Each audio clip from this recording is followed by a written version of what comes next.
Hello and welcome to Pack Publishing. My name is Atindra Chaturvedi. In this section, we will look at deploying and consolidating a vSphere 6.5 data center. In this section, we will look at installing a Windows-based vCenter server version 6.5.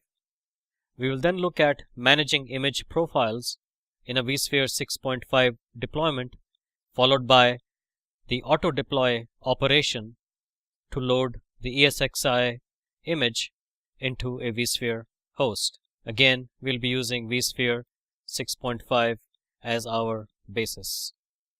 In this video, we will look at installing a Windows-based vCenter server version 6.5. We will install the Windows-based vCenter server version 6.5, which is the latest version of vCenter server, on a bare metal Windows Server 2012 R2 system that I have in place. So we're back in the lab again.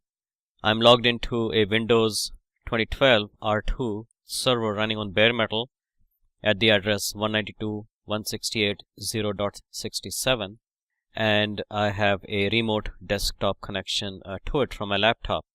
On my laptop, my H drive is a CD-ROM DVD, and it has the image for the vCenter server for Windows version 6.5 loaded onto it. So we're going to go through the process of installing version 6.5 of the vCenter server. So what we have to do is to click the auto run, and of course it's running from a remote machine, and it brings up the splash screen for the VMware vCenter installer. As you can see, you can install the vCenter server for Windows.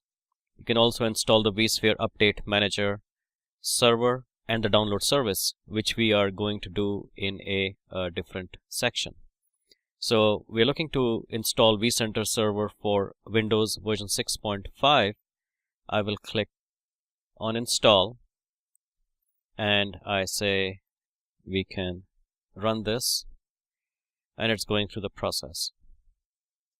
It says a restart from a previous installation or update is pending. It is recommended that you restart the system before you run the VMware's vSphere installer, and I think that is fine. I will restart the system. Now this is a good thing to have, because it makes sure that any previous partially completed installations are completely cleared out before a new version of VMware vCenter is actually installed. It just keeps things much more clean. So I'm back at the vCenter Server 6.5 installer. I click next. I accept the terms. I click next again. Now this is where it becomes interesting, because this is very similar to, if not exactly the same as, the version 6.0 of VMware vCenter server. Now remember, we're installing vCenter server 6.5. So 6.5 requires a platform services controller. Okay, so it has the shared services such as vCenter single sign-on and licensing and certificate management and so on. Now, as we have seen in a previous section, it is exactly the same situation. So what I'm going to do is to install a vCenter server 6.5 as an embedded deployment. So I click on next. We're going to install vCenter server 6.5 embedded with an embedded platform services controller. I'm going to provide a static IP address here just for this exercise. Obviously, in the real world environment, one would do it differently and have DNS set up with the fully qualified domain name for this vCenter server. So 192.168.0. and the IP address would be 67. I click on next. This is acceptable, but a FQDN is recommended. We know that. One or more IP addresses assigned by DHCP. Use of static IP addresses is recommended. Again, in a real situation, that's what one would do. My 67 address has been assigned by DHCP, but that's fine for this exercise here. The vCenter single sign-on domain name, the default, of course, is vSphere.local. I'm going to change that to, I've used packedpub.local elsewhere, so we'll make it pactpub branch dot local, and the sign-on password would be,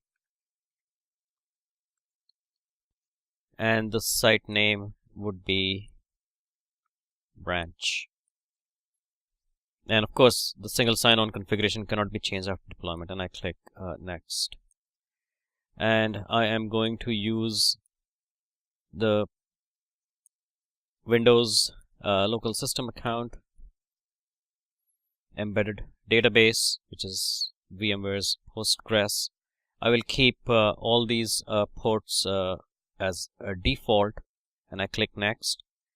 And we are going to install the vCenter server with an embedded platform services controller. It's going to take 6 gig or so, and this is going to take 8 gig, and I think we will be fine. So we click next. Let's not worry about the customer experience program for our exercise here. And we're ready to install. So our system name is basically 192.168.67, which is where the server will reside. It's a embedded services controller. Pactpub branch.local is the sign-on domain. So when I sign in, it'll be as administrator at pactpub branch.local with a capital B. And I click on install. And it is going to go through the process of installing VMware vCenter Server 6.5. And it is in the process of starting the VMware vSphere web client, and the vCenter server itself is starting up now. So we have proceeded a bit further, and it's now starting the VMware vSAN health service. Getting closer to the end, it's starting the VMware performance charts. And in about 35 minutes is about the time it took here. The vCenter Server 6.5 installation is now complete. The setup is complete, and the post-installation steps are as follows. So right now it is installed in evaluation mode, and I have to log in to administrator at pactpub branch.local, and we can launch the vSphere web client. We continue. Security alert, and I have to fix the security options, which I will do. I will pause the recording here. I will add this website to my trusted website. And here we are logged in into 192.168.0.67. This is our vCenter version 6.5 on Windows. I'm using the web client, and there's nothing much to see here at this point in time. We have to start the process of obviously creating data centers and so on. So it's a very straightforward thing. This was the SSO name that we specified, pactpub branch.local, and that's what I am logged into. I will be using this installation of the Windows version of vCenter that I have installed here later on because I need to install the update manager and the update manager data service, which I will use in some other sections and in some other videos. In the next video, we will look at managing image profiles in a vSphere 6.5 deployment. I look forward to seeing you there.